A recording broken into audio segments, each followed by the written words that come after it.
Videomuzu izleyen herkese salamlar. Mən Müsal və yeni bir video ilə qarşınızdayım.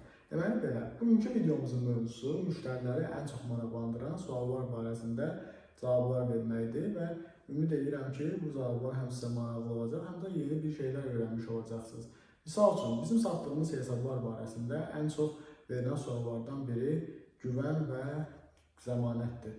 Bu sualın cavabı belədir. Məsələn, siz birdən Netflix hesabı alırsınız və yaxud hər hansısa bir saytın Freepik hesabı ala bilərsiniz, Spotify hesabı ala bilərsiniz və yaxud digərdə hər hansısa bir məhsulu alırsınız misal üçün. Və deyirsiniz ki, misal, bir aydan sonra, amma bir aydan tez, 15 gün ərzində, bir həftə ərzində bu məhsula hər hansısa bir problem baş versin, hansısa bir səbəbdən biz o məhsuldan istifadə edə bilməsək, bizim ödədiyimiz məbləğ necə olacaq, bizə dəymiş zərər necə olacaq? Bunun cavabı çox sadədir. Əgər mən sənə bir aylıq Netflix hesabı satmışamsa və bir aydan tez sənin hesabında hər hansı bir problem yaranırsa, sən ondan istifadə edə bilmirsənsə, təbii ki, belə deyim də, yəni sənin özündən yaranan səbəblərdən yox, bizim tərəfdən yaranan səbəblərdən bir problem yaranırsa, biz sizin hesabı ya yenisi ilə əvəzləyirik, ya da sizə ödədiyiniz məbləği geri qaytarırıq.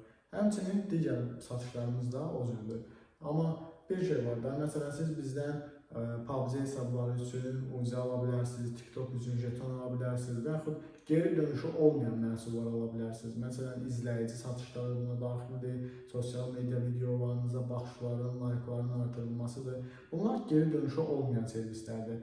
Bunlarda əgər, məsələn, mən sizə hər hansı bir xidmət satsam, tutaq ki, 10.000 izləyici istəyirsiniz və mən 10.000 izləyicini sizə satıram.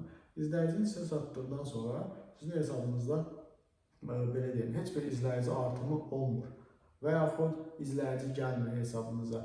Bu vəziyyətdə təbii ki, biz sizə geri ödəmə edirik. Amma biz izləyicinizi artırdıqdan sonra və yaxud videonuza baxışı, layıqı artırdıqdan sonra siz desəniz ki, mən bunu istəmirəm, bunu geri qaytarım. Bax, burada artıq mövzu dəyişir. Biz sizə heç bir halda kömək edə bilmirik. Çünki bu xidmətlər elədir ki, məsələn, sənin hesabına 10.000 izləyici vurgulandan sonra bunu geri almaq mümkün deyil.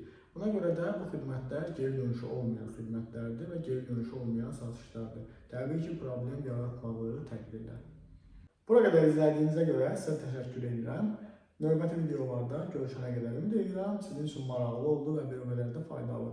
Bizim digital məhsullardan sifariş etmək istəyirsinizsə, videonun aşağı hissəsində mobil nömrə qeyd edəcəm və yaxud sosial media hesablarından, Instagramdan, TikTokdan və s. məni tapıb mesaj yaza bilərsiniz.